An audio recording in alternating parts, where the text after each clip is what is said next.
I'm the sensei. I know how to speak things.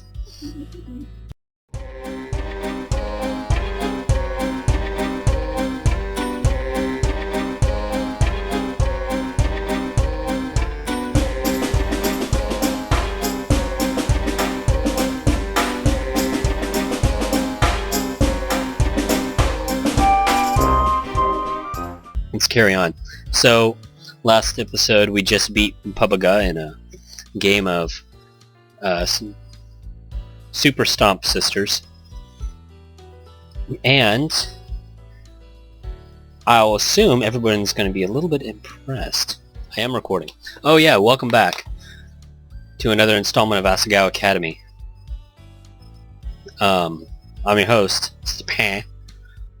I'm glad I didn't make that a recurring thing.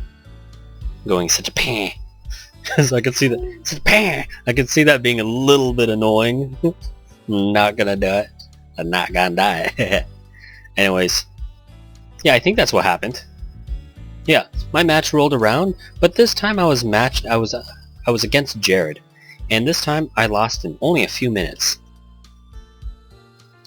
I set the controller down again, happy to no longer have to have responsibility over the life and death of inanimate pixels. Paul looks astonished. Shane, as always, seems a little bit unmoved. Hold on, what accent did I pin down for Shane? I don't remember. I keep going back and forth between so many different accents. As I did so, I saw Paul lean in to whisper something to Shane, whose eyes flew wide open, then his face shut down. Over my dead body. Their eyes slid to me, and I looked away. ...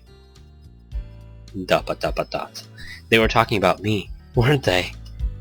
I scooted over to May, feeling more comfortable near her than any of the guys. We cheered for Jared right up until the very end.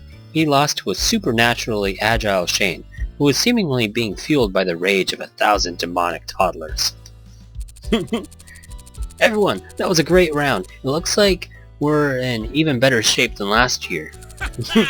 Well, all of us except Pubaga. That was uncalled for. Totally deserved. Anyways, I'm tired, so get out of my room, please. He grinned broadly, not finding anything wrong with how he summarily dismissed us. May and I gathered our things and left the room, the others who, laughing and joking, dispersed in all different directions. Together, we shuffled home. Every day I'm shuffling. We fell through the doorway exhausted, and barely enough energy to change into PJs. Maybe, beating PBG, we can jump into our PBJs.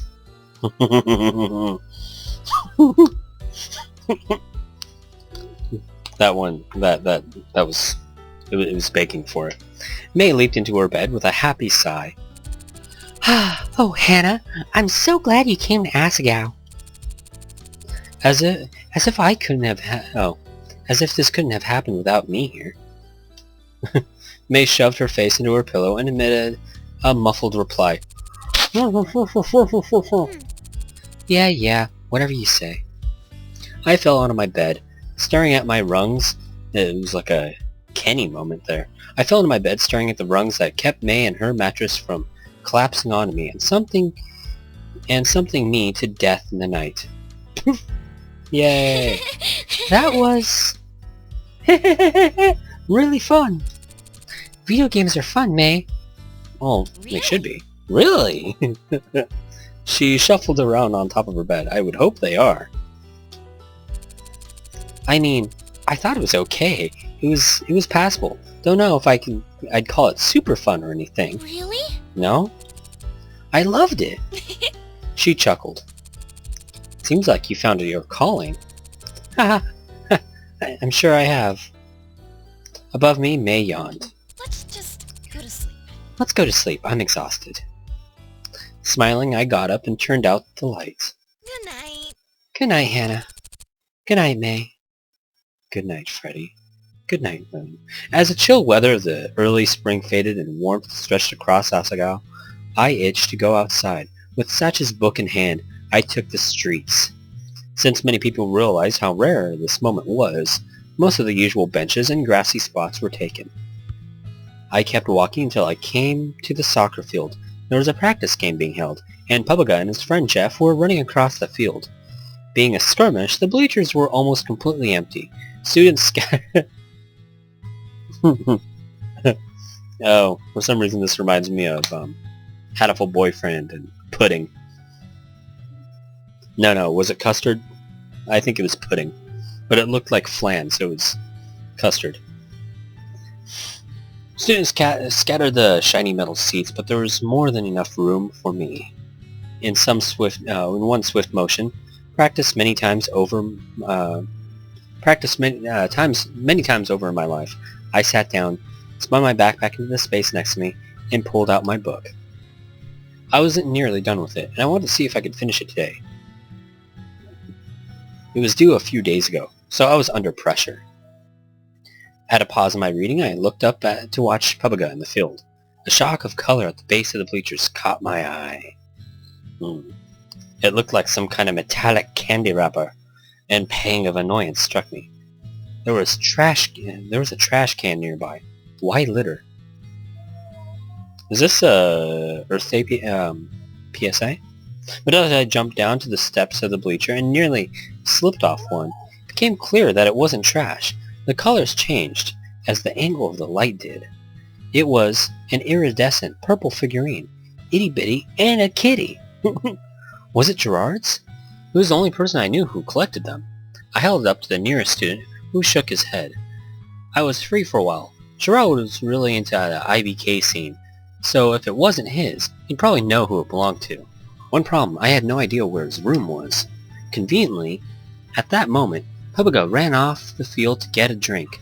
I approached him, holding the kitty in front of myself like a talisman. Hey! Hey, PBG! Do you know Gerard's room number? I think he dropped this. I held the kitty up again, and it glimmered in the sun, much like PBG just now. What with all this physical activity. Oh! Gerard was here. It has to be his. I have like this strange image of Gerard just carrying around him like pockets full of My Little Ponies at like PAX or something. Being like, people coming up to him and be like, "Hey, the completionist," and his pockets are just like full. And like, "What's that?" "My Little Ponies." I asked him to bring me my goalie gloves. I wasn't ready to take McJones' place today.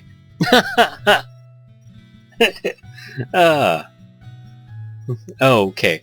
So anybody that's not completely familiar with PBG's work, McJones is his brother. The way I figured that one out and knew that was by watching his hardcore series on PBG Gameplay.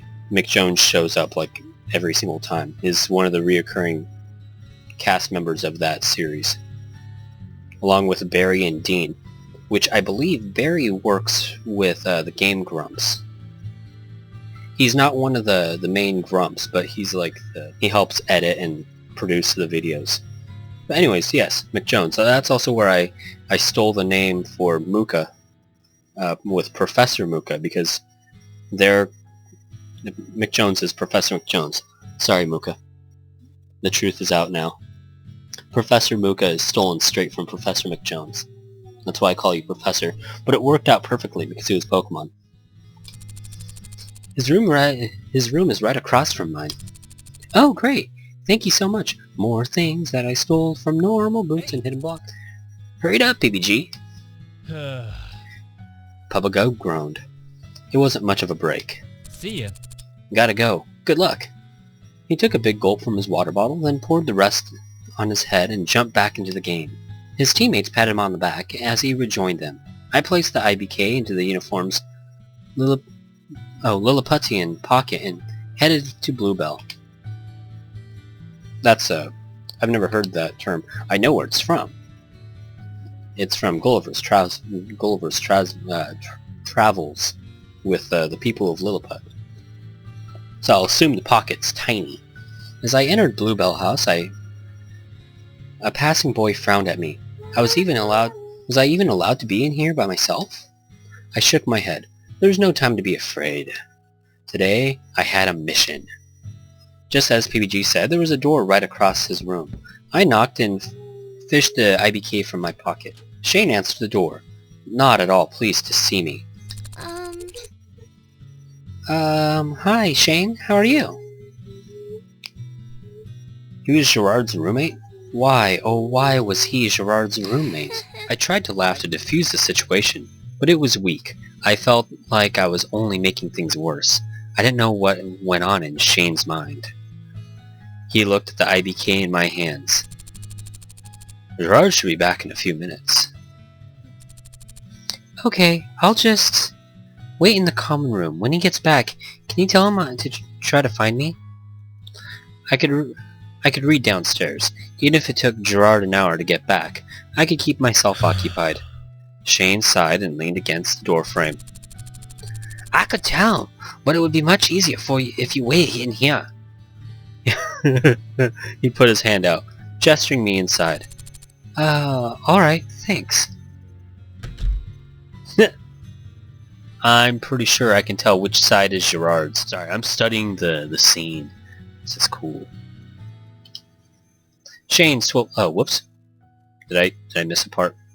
Shane swiveled around, and hopefully you read that. Shane swiveled around and started to click something on his laptop. Seeing as he wasn't much for small talk, I turned to observing the room. Their room was well decorated, one would say. There were a lot of itty-bitty kitties, each arranged neatly within its brethren of similar design. Every empty space not filled with school-related objects was covered by the pads of a cute little cat, or at least a sealed box of one. Even parts of Shane's shelves had IBK on them. I had to admit, it was kind of endearing. Something about the dedication required was sweet. Hey. Do you collect itty-bitty kitties too? Not really. They're Gerard's. And I don't mind. I see. It's kind of niche. I'm surprised you're into them. Oh no, I don't collect them. I just found this one on the side of the field. PB just said Gerard was there earlier, so I came to find out whether it was his. My hasteness to disown the figure did not go unnoticed by Shane, who made a face at me. If it's not Gerard's, you'll probably know whose it is, right? It's probably Gerard's. I smoothed my thumb over the plastic kitty absent-mindedly. Shane returned to whatever he was doing online, and I conversed with the figure in my hand. Who's a pretty kitty? Who's a pretty kitty? You are! Gerard came back in about 2 minutes later. Hey, Shane! Hey, Shane! And Hannah? He held 2 coffees in his hands. Suddenly he turned pink. Oh. And what are you doing here? Alone? Together? We're not doing anything. Hannah was looking for you. Really? Really? How can I help, Hannah? He gave a coffee to Shane and offered me the other one to me. Here, take mine. I would have gotten one for you too if I knew you were here. That's really nice of you, but no thanks. I just came to see if this was yours. For what felt like the 10th of a time in the last half hour, I displayed the itty-bitty kitty. Oh wow! Oh yes! Gerard almost dropped his coffee as he leapt forward. I lost this today. Where'd you find it? It was near the field. Pelagod told me that you were there earlier, so I wanted to give it back to you. I handed the figure to Gerard, who looked at about ready to kiss it. You're the best. Thank you, Hannah. Thank you. You didn't have to do this, but you did. And I don't know what I would have done without you. It wasn't any trouble at all. It looked pretty rare. They're special. It's not as rare as you would think, but it is still very special to me. I'm so glad you're the one to find it. I shouldn't have been so careless. Don't beat yourself up about it. What matters now is that you have it back. Maybe zip up your pockets next time, huh? I promise. You bet. I'll take a load of precautions to make sure that this never happens again. He placed it delicately on the shelf with the other kitties that had the same iridescent properties. Gerard looked at me while I viewed his hard-earned assemblage. Right. Oh, duh. Gerard, you dummy. How rude of me to not at least introduce you to my collection. Sorry. In this room I have 247 itty-bitty kitties, of every shape and size. This is the newest set, the Catastrophes. They're a band. They're really popular right now. I traded my rare extras for these the other day. Oh. The one you brought back to me is a set of 4 that are called Opalescence. Currently, they're the only shinies. They were so pretty, my gaze fixated on them. I'm just missing the last Opalescent. It's a purple one. Princess Pumpernickel. I've tried everywhere, but no one has them in stock. But there's only 3 copies in the world, so it's not really surprising. It's more surprising that I managed to get these ones. I have one of the most complete collections in the world. People think that Kitty's company gives me the newest figures, but I earn them all. I earn all my IBK. I can tell this took a lot of hard work. Amazed at how much effort you've put into this. He sighed heavily, and I sat down on his bed. Completed. Thanks, Hannah. I wish I could get the last figure. I could finish my collection, and the kitties would have all their friends together in one place. I wish I could help. Don't worry about it, Hannah. This is my battle. This is my battle to fight. I nodded and glanced at my watch. See you later. Oh, I should go. I really wanted to finish my book today, but if you ever need help, I'm here. I stood up, then waved to them both. To the both of them. Bye, Hannah. Thanks again. Bye. See ya. Thankfully, I managed to finish my book. It took more time than I expected, though, and by the time I got back to my room, it was dark outside. When I opened the door to my room, the lights were off. I flicked them on, and the huddled form of May, hugging a stuffed purple bear, appeared on her bed. Bum bum bum bum. Bum bum bum bum bum bum. I don't know why I never noticed that before, but the Obsession by Alvin Stein is hugging a teddy bear. See if I can get the cursor here. There we go. That guy. The shirtless man in the boxers. They look like boxer briefs. Feel free to zoom in on that if you'd like. I'm not going to, but you can if you'd like. And if you do that, and you and you like the teddy bear that you see, be sure to like my video as well. If you don't forget to like and subscribe. Next time, I'm going to see what's wrong with May. So, stay tuned for that, here on Asagao Academy, Normal Boots Club. Like, subscribe! At some point, I feel like I should probably translate this, because I know I probably can. Maybe I'll ask my mom or Birdie Bear to do it, because I'm curious. The opening title sequence, there's a song and it's all sung in Japanese.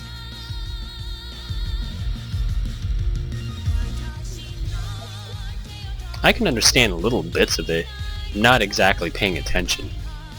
I'm just enjoying the music and being like, yay, it's music.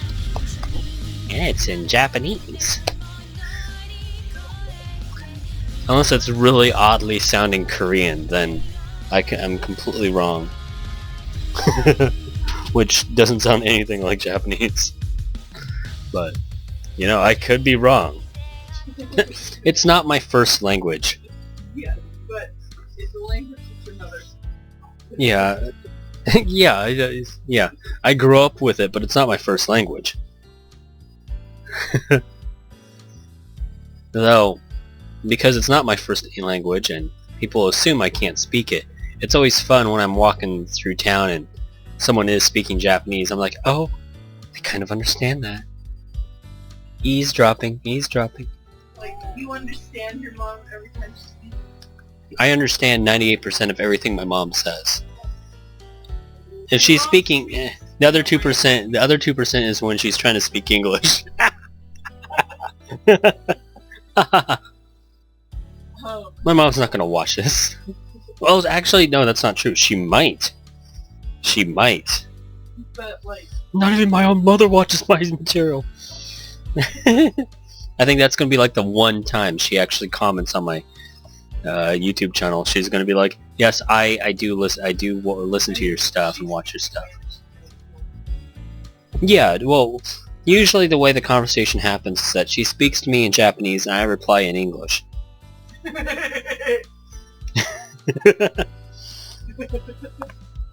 If it's something she wants to keep private, she's like, she speaks to me in Japanese, I reply in English, and she's like, dude, I'm speaking in Japanese. Reply to me in Japanese. I'm trying to keep this private. I'm like, okay, and then I start speaking like a 2-year-old. I'm like, 2-year-old gaijin. Boku wa... Matte. Nani sore anata yutta no. Now I know. All the Japanese speaker listeners are going to be like, dude, that is choppy as crap.